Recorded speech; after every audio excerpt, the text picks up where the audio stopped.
to you, Nicole. Thank you, Veena. Please. Good afternoon, everyone. I've just realised that we don't have chairs on the stage, so we might just change our plan, and I might invite our presenters one by one. But before I do that, so guys, if you want to just take a quick seat, apologies for that. So, good afternoon. It's all about adaptability at this time of the afternoon on day 3 of a wonderful conference such as this. So my name is Dr. Nicole Garofano. As Veena mentioned, I'm the Head of Circular Economy Development for Planet ARC. Planet ARC, you may be familiar, for those of you from Australia, have been around for 30 years, actually 32 years this year, and has very much been a long-standing contributor to environmental behaviour change in this country. I have the privilege of leading the Australian Circular Economy Hub, which Planet ARC launched in November 2020 with the support of the Australian Federal Government. And what we've become over that time is a national platform for knowledge and collaboration on circular economy discussions. And so I invite you to visit our website and certainly be part of the conversation on our portal. So a quick reminder, we will have some time at the end, all being well, for some questions. So please use the Slido app. And I think as one of those pieces, when you're considering what to enter into Slido, think about what you can take out of this very international panel that we'll be addressing shortly. There'll be some great actions that you yourself can literally pick up and consider how you can adopt this in your business from tomorrow or from today even. So I wanted to just start off by recognising that, asking a question, what is greener infrastructure? This is the title of our session today, Building Purposefully Greener Infrastructure. What does it mean? I'm always one for a definition.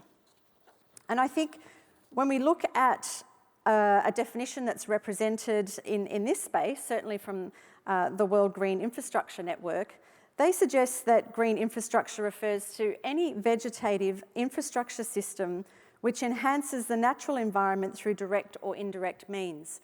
So the original definition of this concept, green infrastructure, is actually something that talks about landscape design, water-sensitive urban design, roadside plantings, spotlighting flora, water-absorbent gardens. And we saw some of that in a previous example presented by Fraser. But as in many other sectors, this concept of green has really been synonymous with practice that showcases environmental benefit. And I would argue that that's much of what the conversation has been here over these last few days. What we're seeing is, how can we include renewable energy? How can we include recycled content? How can we improve waste management infrastructure to improve the sorting? How can we adopt strategies such as reuse of buildings, which we've seen some great examples of today? And I think, seeing this connection to these circular economy principles is such an important element to how we achieve these targets by 2030 and 2050 thereafter. So I want to say that combining this sort of purist approach of green infrastructure, utilising the natural environment, and the broader use of the term greener infrastructure in our conference here today, how can we reduce the environmental impact more broadly while also improving and providing economic benefit? And so we will hear some answers from this from our panellists, but I just wanted to take you on a very short journey of a few examples that we've had the privilege of seeing in a recent study tour to Europe. So the ACE Hub was able to host a delegation of 11 representatives from Australia and New Zealand to Helsinki, to the World Circular Economy Forum in Helsinki, and there were certainly a number of other Australians in the group representing the country there. We also travelled to the Netherlands, Sweden, France and the UK. And I wanted to just share a few examples to showcase what we saw from this international landscape to really get started on our discussion today. I don't have a clicker, I've realised as well. Oh yes, we do. Here's one. Great. So the first one that I wanted to share with you is the regenerative design of the Circle building. Now, anyone that is in buildings, design, architecture may well be familiar with this example. Design is absolutely, as Jodie and others had mentioned, the absolutely critical first step of how can we ensure that the longevity of the buildings and their ability to be disassembled at end of life is achieved. This building has been designed for disassembly. It uses mass timber in its construction, and as we can see here, it includes green walls. It also has a rooftop garden, and it is an exemplar of building for disassembly and low carbon construction in the heart of Amsterdam. The second one is the use of green roofs on transport infrastructure. So these are bus stops. The one on the left is from a bus stop in Utrecht, and on the right is a tram stop in Gothenburg. And the other one of a slide that I've borrowed from another source, but it refers to the canals in Utrecht. So anyone that might have had the opportunity to visit the Netherlands might have seen, well, will be familiar with the amount of canals that the country has. This one is quite important because in 1969, they decided that this particular canal would be converted into a motorway. That worked until 2015 when they decided, actually, this is not really giving us the greatest benefit. Let's convert it back into a canal. So what you see today is the revised and revitalised and reinstalled canal. And what it does is prioritise bicycles and pedestrians over vehicular transport. We've also see that we can use a lot more of, obviously, sea transport as well. And it also, as you can see on the side there, offers space for biodiversity to be reconnected to the urban environment.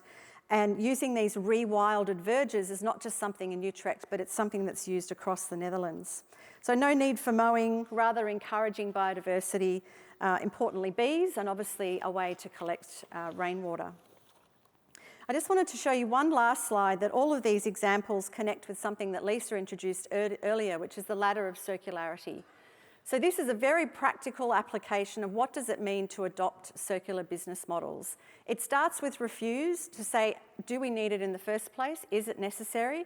And goes all the way to recover. And in this case, recover is about waste to energy installations. A lot of what we talk about is actually in recycling. So you can see there are 8 other options that we can be looking at before we get to that. So I just wanted to leave that there and start then to introduce our panel, who will give us examples of this and very much in an international context.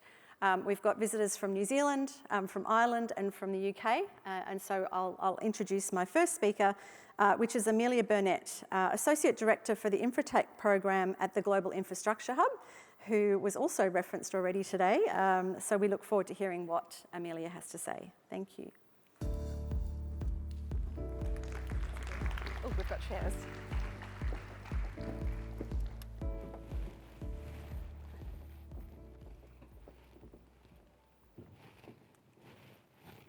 Thank you very much. It's lovely to be here. So, as mentioned, I'm here from the Global Infrastructure Hub, and before we get into the panel session and my fellow speakers, I'm going to quickly run through some of the research that we've been doing to understand what the transition pathways are for sustainable infrastructure. So, how do we meet those SDGs and our net zero targets? And what we've observed through looking at how the G20 economies are investing. I'm going to then break that data down into greater detail, looking at decarbonising transport, and then just close on some of the lessons from this initiative. I'll briefly start with who we are. So the Global Infrastructure Hub was founded in 2014. We are the G20's infrastructure entity. And what we do is we were established by the Australian government to advise the G20 Ministries of Finance on their transformative infrastructure agendas. We also support with programs, reforms, and all of the work that we do as not-for-profit is freely available and accessible. So, what are transition pathways and how are G20 governments investing in them? Well, we wanted to figure this out. So in 2022, that's what we call the year, not 2022, we reviewed over 250 G20 economies' high-level infrastructure plans and strategies. And what we identified through this is that over this decade, the G20 economies are going to be investing $12.4 trillion in infrastructure.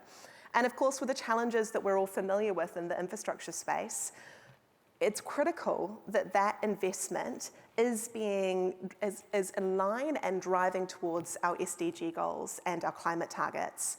So we then undertook research to identify what transition pathways are we seeing through those plans, through those strategies, and mapping them with committed investment. What we found is that those categories, those 15 categories that we identified, could be largely categorized in these 4 sections. And we've then mapped planned investment at a sector level, at an asset level, and a transition pathway level against these and this is the resulting data that you can see.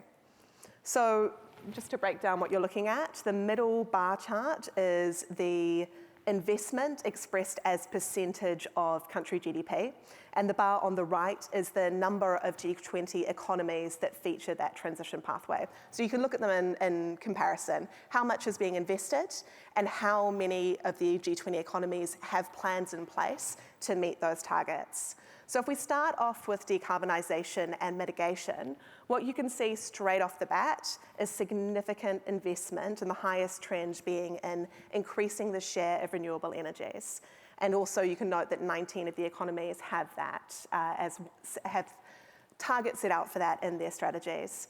If we move through though to have a look at resilience and adaptation, and within this category is the pathways around the circular economy, the investment is significantly lower.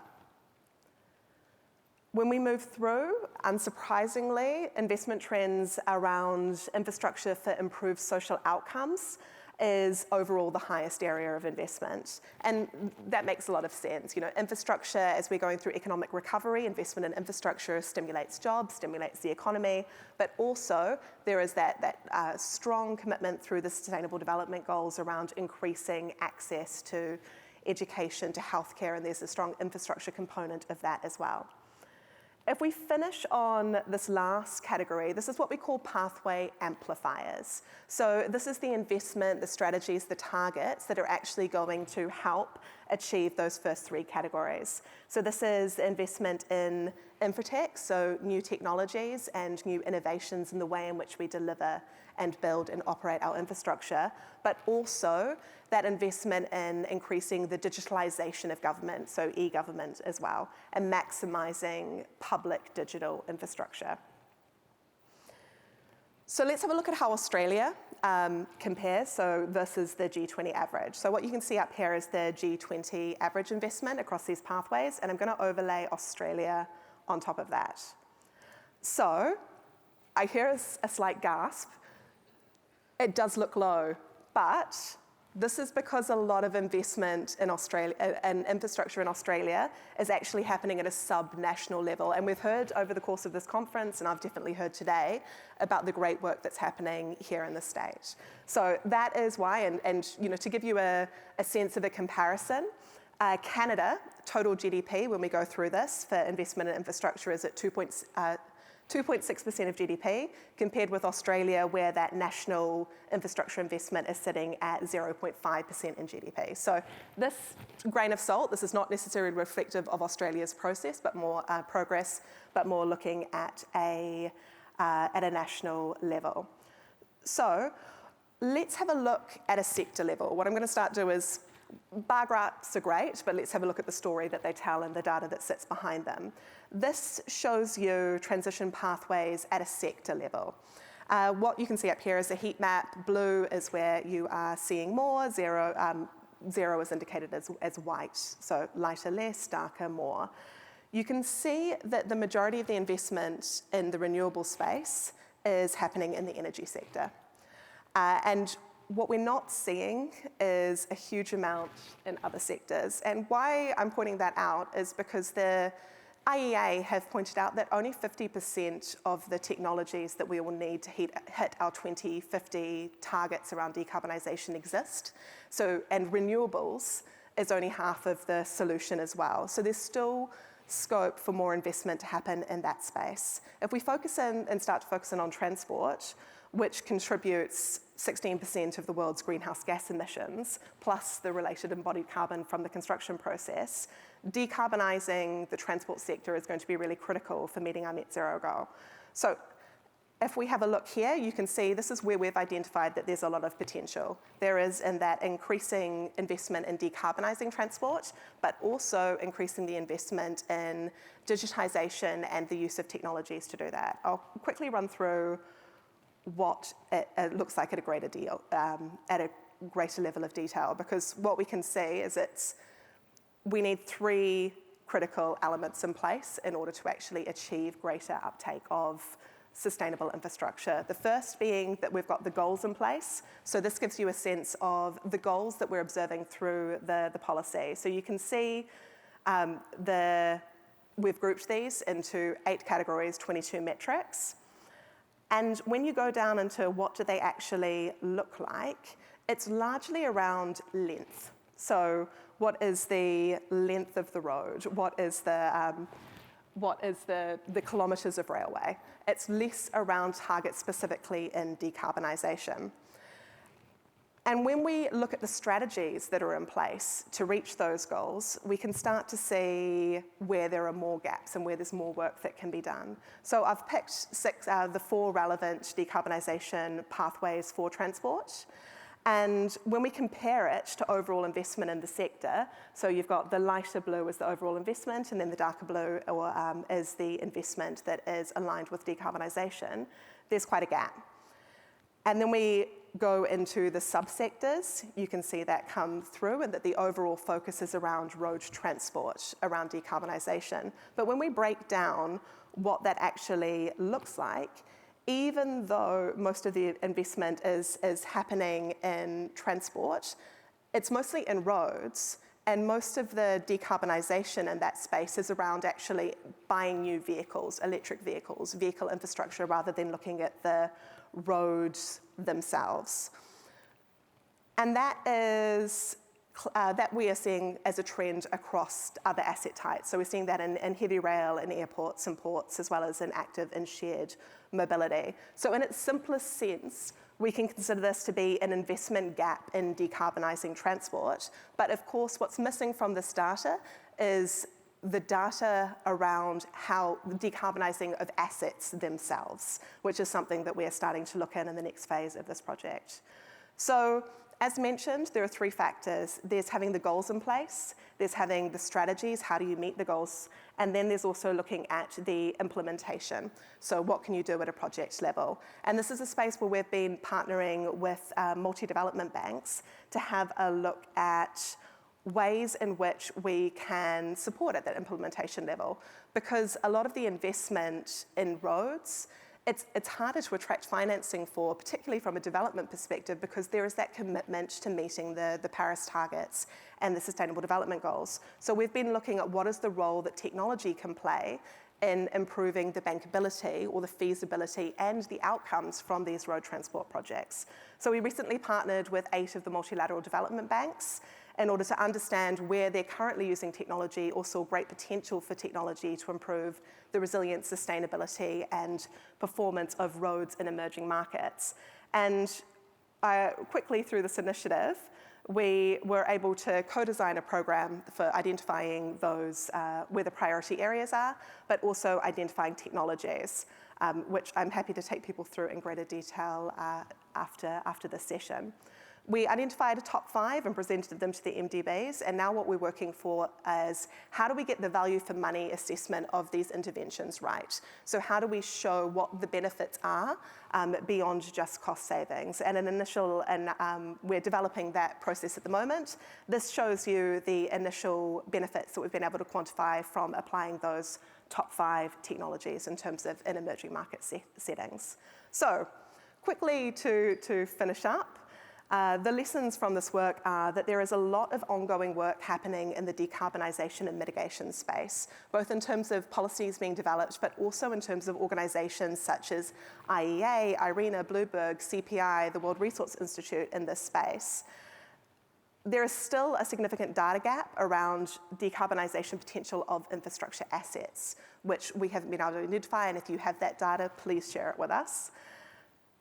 The lack of that data does support, and this is something that was just touched on, common definitions for decarbonising infrastructure. It's hard to measure and it's hard to compare if we don't have consistent approaches for what is sustainable infrastructure, what is resilient infrastructure, what is infrastructure that encompasses circular perspectives. The enthusiasm happening internationally does put us at risk of having divergent terms and categorisations that don't speak to each other. So what can we do at this point to address that? And also technology has a clear potential to boost impact. So as we're looking, what can we do in the way in which we are developing our strategies, developing our project preparation to make sure that we are looking at technologies, looking at innovations, and breaking down some of the barriers for bringing those new ways of working into the way that we look at our infrastructure. So please get in touch. As I say, we're a not-for-profit, so all of our work is freely accessible, and there's a body of data that sits behind this that I'd be very happy to share. Thanks, Amelia. Yeah, if you like, yeah, thank you. Thank you, Amelia. That's fantastic. And to have such a resource as the Global Infrastructure Hub at our disposal is such a fantastic tool as we move forward. Thanks, Amelia. So if I can now invite to the stage our next speaker to deliver his presentation, which is Mike Evans. Mike's the Global Highways, Roads and Streets Business Lead at ARUP. Over to you, Mike. Thank you.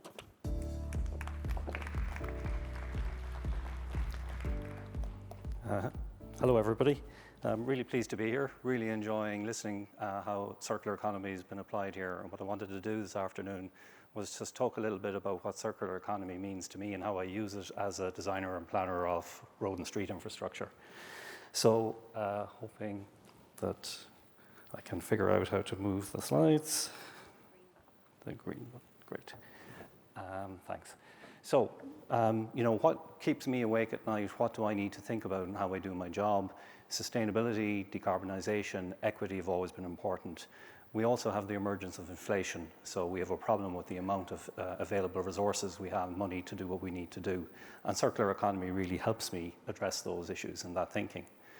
So I use 9 Rs. Some people have spoken about 10 Rs. The reason I use 9 Rs is that in transport, we're looking not to allow anything go to recovery. We hope to keep things in the loop in that way. So these are the 9 Rs, they've been mentioned already. And I want to focus in on 2 particular parts of how I use the 9 Rs. So just a bit of context before I get there. In the environment that I work in, we now think about modal hierarchy. So policy dictates that we prioritize active travel, then public transport, and only after that do we enable private vehicles. There's also the intervention hierarchy. We're mandated to try and maintain and optimize the assets that we already have before we think about improving or building new infrastructure. And that's because we are emphasizing a sustainable project can be delivered in line with need, makes it more affordable. So this is about sufficiency. And in the context in which I work, we also have the emergence of the thinking about we want to get to vehicle kilometres travel reduction. So we have mandated in different states that we will have less vehicles on our road and street networks. And you've seen some examples of where actually we take the space back and we give that back to the city. Kathleen mentioned earlier on, you can use car parking for such a much better purpose in a building than just something that sits there all day and doesn't do anything. So just thinking, I want to start off about how we think about rethinking what we're building. And this is about optimization, if you think about it that. So I want to think as someone who's thinking about how we provide road infrastructure, rethinking some basic concepts. So there's a pretty simple thing we all got taught at college. Congestion, stroke level of service is a function of volume over capacity. As engineers like to build things, so you build capacity, but actually there's the other part of the equation, which is volume, and you can rethink the volume. And this is important because it allows us to think about passenger kilometres travelled rather than vehicle kilometres travelled. If we get more passengers into the vehicles, we reduce the energy consumption for each passenger. And that's a significant reduction in energy consumption, resource consumption. So that's an example of thinking the circular way gets you to rethink what you're doing. You lose less resources. So just to give you some examples of how this begins to practically help what you do. So now, as a road planner, street planner, I'm thinking about the vehicles on the network, and I'm using less space. So this is an example of a motorway project. It's one of the radial routes going into Dublin. It's got a congestion problem. Expectation is it's a huge problem for access into the city in the morning. We need to add capacity. And the expectation, what's in national planning, is that the motorway will be widened. And then if you think about it, what are we doing? We're widening a motorway to bring cars into a city where we've said we're going to do demand management so we can have less cars on the network so we can make more room for walking and cycling. It doesn't actually make any sense.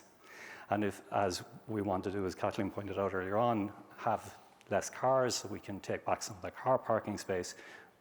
We have to rethink what's happening. And it's pretty simple what the answer is. You increase the carrying capacity in terms of people on the road by putting in buses. And how do I make buses exciting to my road engineer staff? The detailing of this is quite complicated, so I'm just showing you a high capacity, high frequency express bus service as it goes past the diverge detail. We spoke about technology, putting the technology onto the network and optimizing that, and having the bus talk in communication. This is the part of connected vehicles, so that we're controlling the flow of the traffic down the ramp, and that gets really interesting and exciting. But think about it beyond that again. Now we've not widened the motorway. So the motorway is there, there's space, there are things that were done when the motorway was built. Let's talk about drainage. So we're not going to take the space from land to widen. That space is now available to do other things. And one of the things that would have been done not so well when this motorway was built was drainage. So we can now think about regenerative drainage details. And the water from that motorway eventually makes its way into a drainage system that goes into one of the Natura protected sites. So it is incumbent on us to approach regenerative design and improve nature. So that's just an example of how that thinking works. And Jody mentioned earlier on, it's really important to cite the examples of what's going on really well here. And I'd like to think about that too and reflect on that and just think about this. So this is Brisbane Metro. It's the same idea, using buses, increasing the carrying capacity of the roads and streets that we already have. And beyond that then, if you think about that, what I like about this is us getting the bridge that we already had, refreshing it, giving it its fresh coat of paint, but in that mode, we put on the walking and cycling modes. So actually what we have is what used to be a bridge that carried cars is now a bridge that's for buses, cycling and walking. And that's, I think, a really good example of that thinking. And actually, I'm in Melbourne, so I did a little bit of looking around what's in the talking here. Here's an example of other things. I spoke about equity earlier on. And buses, you know, we all know this, it doesn't matter wherever I go. Where you have poor transport, you don't get good equitable outcomes. Buses are a fast way, if you improve your bus system, to improve accessibility to public transport to places that don't have good transport at the moment. Moving on to another little kind of point. So we do life cycle assessment, and we need to think, how does circular economy help me to get better outcomes when I'm doing my life cycle assessment, so that I have less embodied carbon in what I build and how I maintain it. So this is your classic ABCD diagram. It looks very linear, doesn't it? Let's try and make it a little bit circular. So just presented in a slightly different way. You've got what you do before you construct, the product, the construction process, maintenance, and then you've end of life. And I always had a problem with end of life. I'm trying to avoid end of life. So what I've tried to bring into that is that in the maintenance and use stage, we need to think about that we actually get the circularity going in that phase. A couple of other little thinking points on that. Somebody mentioned earlier on this morning about need to have the influence curve. So if you're going to get reuse and recyclability in the use stage, you need to be thinking about it in the pre-construction stage. This is where we've spoken about design for reuse. That our specifications and our designs have to allow for disassembly and reuse. Moving on a little bit, then we get to think about, when we're doing that, about carbon positive products, bringing in the recycled content that you have available. This is reducing your embodied carbon. Actually, what I'm looking forward to is when we get to the point where we're actually using materials that are carbon positive. So for example, when we're working for Metroskatskabet in Copenhagen, we're beginning to bring timber into the viaducts. We're beginning to research biobinders for TII in Ireland in the asphalt sector. And what I'd like to do is highlight that, thinking about what's happened here and how that actually has been applied is that ecologiQ's idea of having the specification ready that allows the producer to bring to the market the recycled material is exactly what we need. So it's really interesting to me to be out in the trade hall to see the fact that the plastic is being brought into the asphalt. Really interesting when I actually went up and talked to some of the producers, that they were out there to answer the questions that I had, the concerns that I would have about hard plastics, soft plastics, and specification allows you to de-escalate all those things, both for the producer and for the agency that's going to use the materials. And I think that's a really good example of how we need to think and approach things. So thank you very much. Thanks, Mike. Thanks, Mike. That's awesome. Seeing these examples, these global examples, is really, it's inspiring. I think, you know, for me, being able to have the opportunity to go to Europe, it's confirming that we're on the right, we're talking the right talk, and we're making the right decisions. But these examples are just, you know, really inspiring. Thanks for sharing those.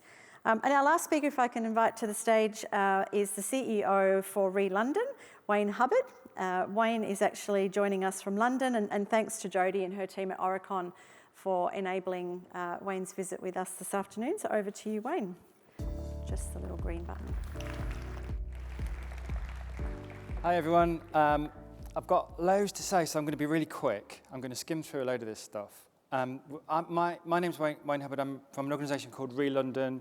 We're a partnership of the Mayor of London and London's boroughs. London's a city of 9 million people. It's complex. It's confusing. It's random. It's haphazard. It's difficult to navigate. But that's all you need to know about it at this stage. We're a statutory organisation. We're an organisation that is has statutory objective to produce less waste in London, to help Londoners produce less waste. And for a long time, actually, for the first, I don't know, half of our existence, we concentrated on the next bullet point, our second statutory objective, to help people recycle more. And we're still interested in that, of course.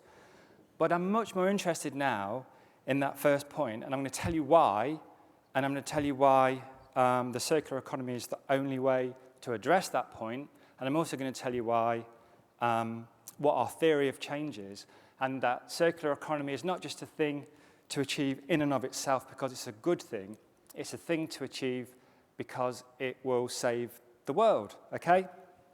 So, our vision is a future without waste. So far, so ambitious. Is that possible? I think it is. In 2017, we developed a circular economy route map, and I would strongly advise any city or any government to consider doing something similar, to get into the room, its stakeholders, to analyse your specific economics and demographics, and to understand what the enablers are, what the barriers are, and what the big opportunities are to progress circularity. We've had some discussions around metrics and KPIs. I think I've probably got my own. We've had some discussions around principles and R's.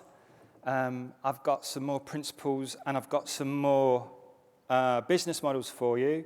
I don't want to confuse you, otherwise you might get your R's confused from your elbow, but we'll give it a go. Here are the 5 business models of the circular economy. So this is the circular economy in practice, and they are using stuff wisely. So reducing waste at the design phase, or using recycled product as a feedstock for your production, making your thing recyclable, making stuff well, so design for durability, modularity and repair, renting, not buying, so leasing, subscription, servitization, buying light instead of light bulbs, and then the sharing economy, utilizing underutilized capacity. All of those things are circular economy business models. So if you see a business that exhibits one or more of these business models, they're a circular economy business, and they may not know it, but they are.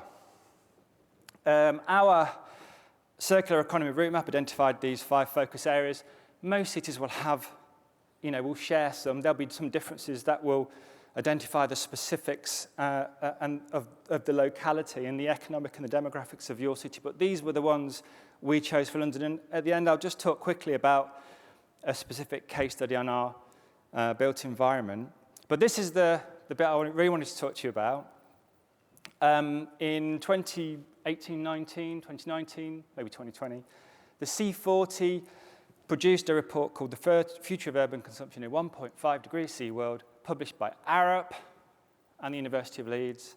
And it identified that 2/3 of our emissions as cities are consumption-based. They are from outside the boundary of our city. They're associated with extraction, production, transport, use and disposal. And if you allocate them to the end user, they are 2/3 bigger than the inbound emissions, the emissions that we typically count for our net zero national defined contributions.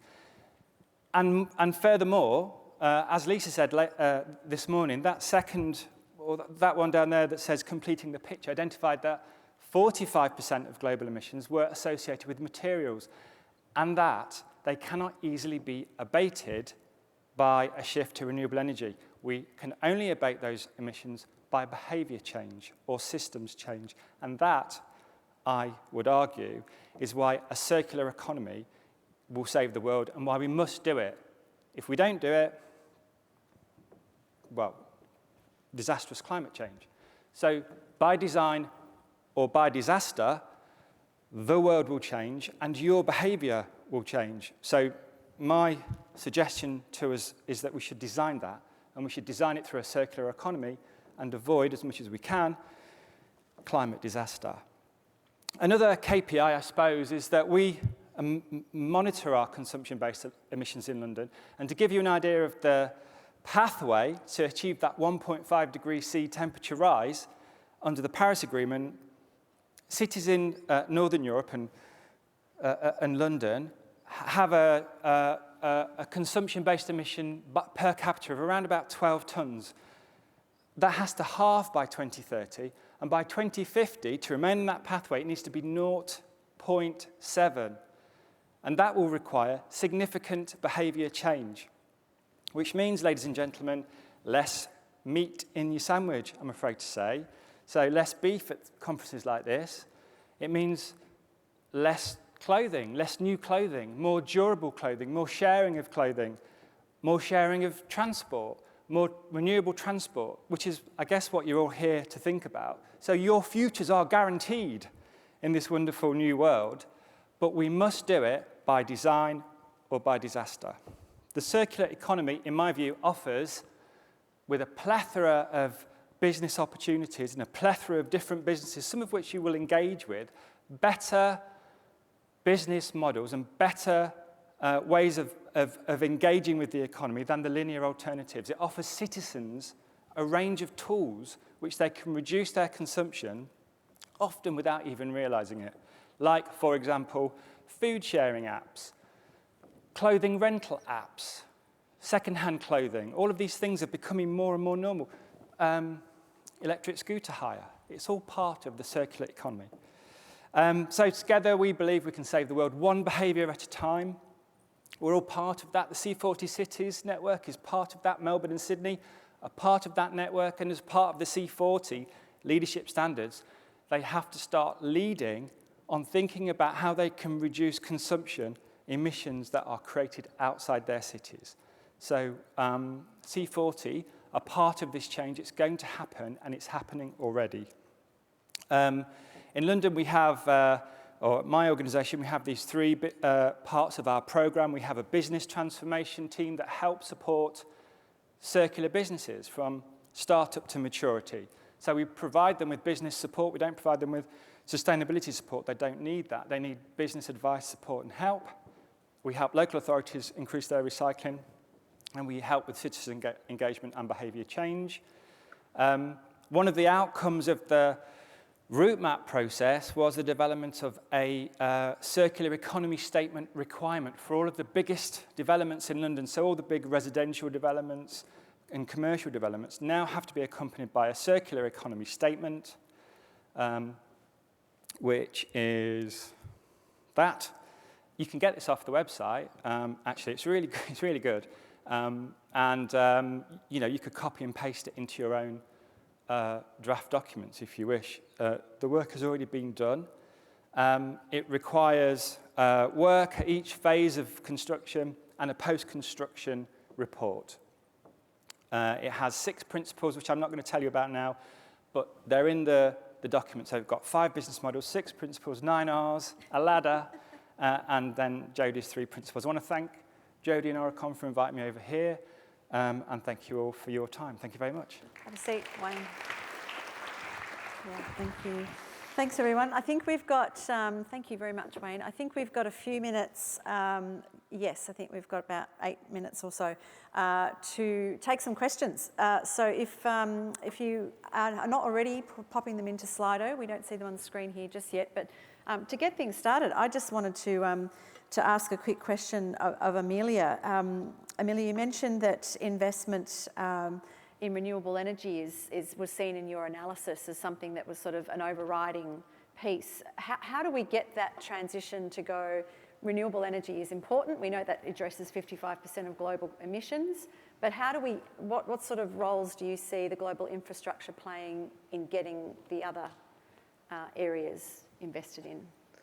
Well, renewable energy investment will continue to be important. Part of the reason that we are seeing such an uptick in renewable energy investment, both private sector and public sector, is because the risks around it are acceptable. So when we're getting into some of the new innovations and the new spaces, we need to consider risk and are there appropriate instruments or policies or regulatory sandboxes in place to provide the data that's needed in order to make those investments viable, both from a public sector and a private sector. So we can see that public investment will be important to that early stage supporting the development of these new solutions, but we also need to think of it the whole way through to commercialisation.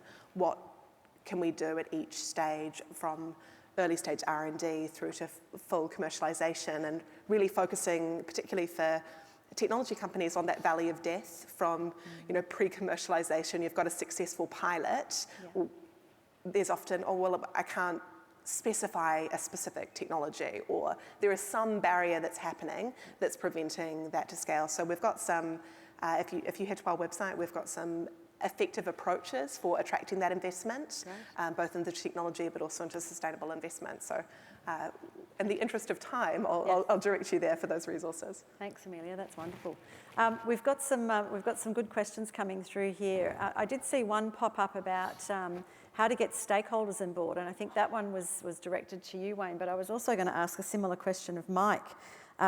How do you get the stakeholders? Like, what is the process? As it was directed to you, Wayne, I'll come to you first, but how do you get your stakeholders involved in your initiatives, and what's the reaction? For the circular economy route map process, we identified at the outset what our key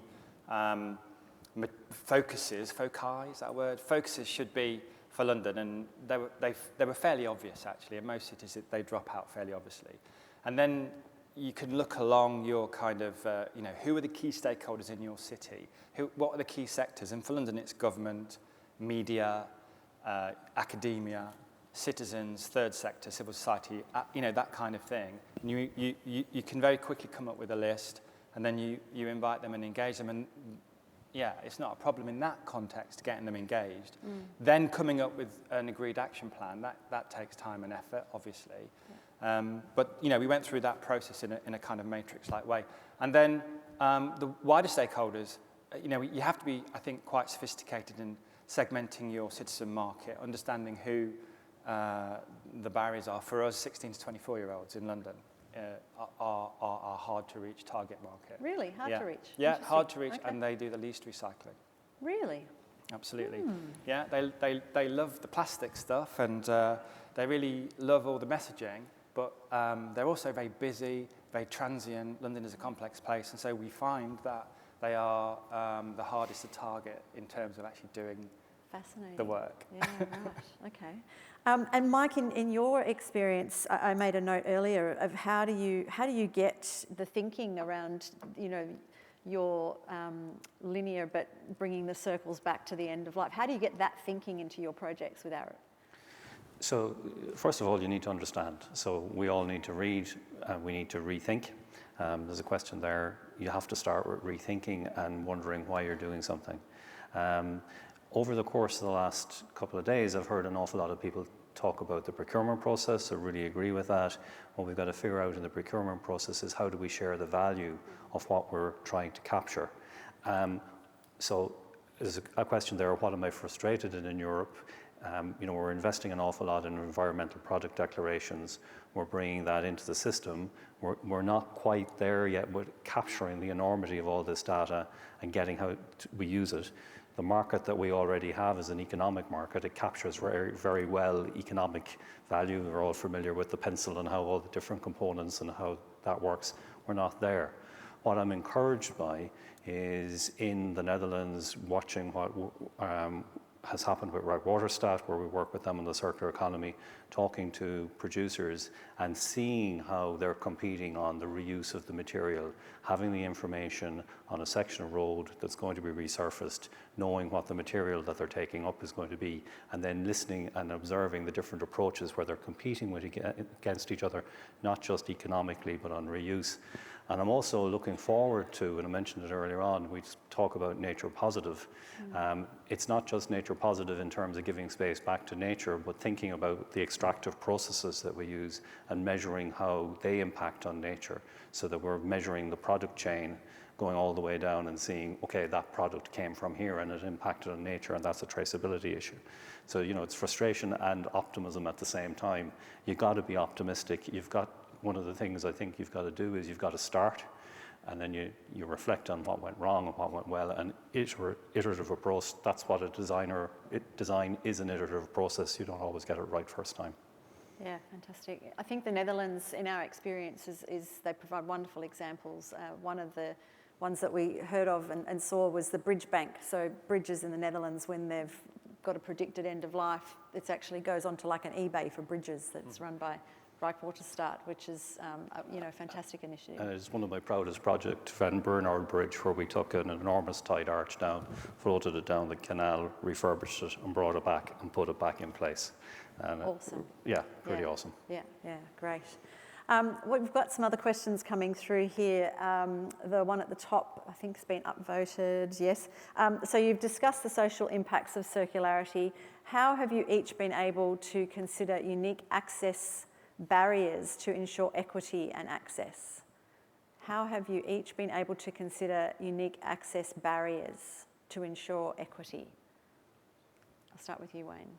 I don't think I understand the question. No, it's kind of, so how have we been able to enable access, I guess, to ensure equity? So in your initiatives in London, I'll do an interpretation, apologies for Anonymous that raised that question. But how have you been able to ensure that initiatives that you've been doing in London have been accessible to everybody? So I'm going to address this from a diversity perspective, and I am also going to talk about the social aspect. So we've done some work under the Mayor's Green New Deal to deliver support to SMEs, and there was an emphasis on women and people from black minority ethnic part of London. London's very diverse. We had a really good high take-up of that. It was incredibly well taken up. So we've supported lots of small businesses from that section of the population. And we also supported businesses that were overly hit by COVID, so hospitality and businesses to the west of London. So that was all taken into account. And on a wider basis, actually, we've discovered that circularity, by its very nature, is redistributive. And therefore, things like tech poverty and food poverty and transport poverty, they all can be addressed. Technologically enabled, they can be addressed through circularity, through sharing apps, through redistributing computers, repairing computers, redistributing furniture. So there are incredible benefits to this from a cost of living basis, from a just transition basis, as well as from a saving the world basis. Yeah, right. That's a great example. Yeah, thank you, Wayne. You're welcome. We've only got a minute or two left, so what I might do is just come back around. I'll start with you, Amelia. What if you were in the audience here today and you're thinking, now what's the one thing that I want to take away and start to look at how this applies to my organisation? What would you suggest that people could take away from your presentation? I would suggest maybe thinking about this like a zip. I remember once and being in a meeting and someone said, this is a zip meeting. We've got all the people at the right level so that we can do the zip up. Yeah. What we're seeing is that at the moment, on some projects, with a bit of momentum, you're able to skip over the missing bits. But we need to start I'm going to start top down, but you could also start bottom up, of having those clear high-level plans, strategies in place. What are you aiming to achieve? You know, what's your theory of change? What strategies are in place to do that? Are the directions clear enough? Are the standards there? Then how is it being implemented? Is there the right support in place to implement it and to hear the views of those who are going to benefit from it, right down to how is it going to be used and how you're going to collect feedback from the users so that you can actually, you know, really easily get those projects done because you've got all of the teeth in place going up for it to go ahead. So I think of it as a zip. If there's a bit that's sticking, you know, put a bit of force behind it and let's see if we can get everything that we need for a clear path forward. I love how that's going to look on the picture that's being drawn at the back of the room. So thank you, Amelia. Mike, what would you say your takeaway is to get started on something that you've presented on? So I think I really enjoyed the conversations that I've heard. I love the focus on recycling. I love that reduction in resource consumption that brings. I really encourage people to keep going on that journey. Certainly it's been very exciting for me, and I've brought, you know, bringing it through to rethinking what I design and reducing the amount of resources that we put into that and bringing an equity lens into it. You know, from my point of view, not everybody owns a car. Making sure that we provide road transport that enables people who use shared mobility, thinking about that, what it means in a rural context, which is complicated shared mobility in a rural context where you can't have the density for public transport. Just keep thinking. Yes, fantastic, thank you. And Wayne, what about you? I'm also interested in how you're going to translate R's and elbows into your picture. But so my lessons are, don't reinvent the wheel. Lots of stuff out there that's already been done that you can borrow. So, you know, you can leapfrog the development stage and go right to the leadership stage. In fact, you know, Melbourne and Sydney, part of C40, they already should be in that place. So, you know, so you can tap into the C40 network, the Global Compact of Mayors. You can talk to me or my team. There are loads that you can talk to the Dutch team, people from Citra in Finland. There's lots of work out there. Only to willing to help. Collaboration is the key. Next thing is, you know, whilst governments talk, either at the state level or at national level, and they have to do really important things, so they're going to take a little while to figure it out. You can act. Cities can act. Neighbourhoods can act. Do it at the local level, place-based level, from the bottom up. Don't be held back. There's loads. You know what to do, so you don't really need. You do need a plan, but you know what to do, don't you? You really do know what to do. So get cracking. Act now whilst these people are talking and doing the really important stuff, because time's running out. Yeah, wonderful. Thanks, Wayne. And there are some fantastic resources. I know Jody referred to the New South Wales guidelines for circular economy. There's some great local examples in there as well. And as you've all raised today, there are some fantastic international examples that, in our experience, people are only too willing to share their process, their journey, the tools that have been developed. So reach out and you know, just... yeah, get cracking. I should have a shout out. Have you turned me off? Turn me back on again. Yeah. Should have a shout out that October the 16th is Circular Economy Week in London, but also the world. So, you know, tap into ReLondon's website. We've got a session with Sao Paulo, with some North American cities and Canadian cities. So, you know, it's a global thing. Yeah. Be part of the network. We'd love to talk to you more, really. Yeah, and if I can do a shameless plug, we have Circularity as our conference coming up in November here in Melbourne. So feel free to reach out to the ACE Hub website for more information. So we've covered a lot. Thank you for the three of you for travelling to be with us today. We know that the impost is you know, real, taking away from homes and families and all of our lives back in our home ports. But we really appreciate you coming, and thank you to Alexis and the team for inviting us to be part of the panel today. And thanks everyone for your time and your attention. Thank you.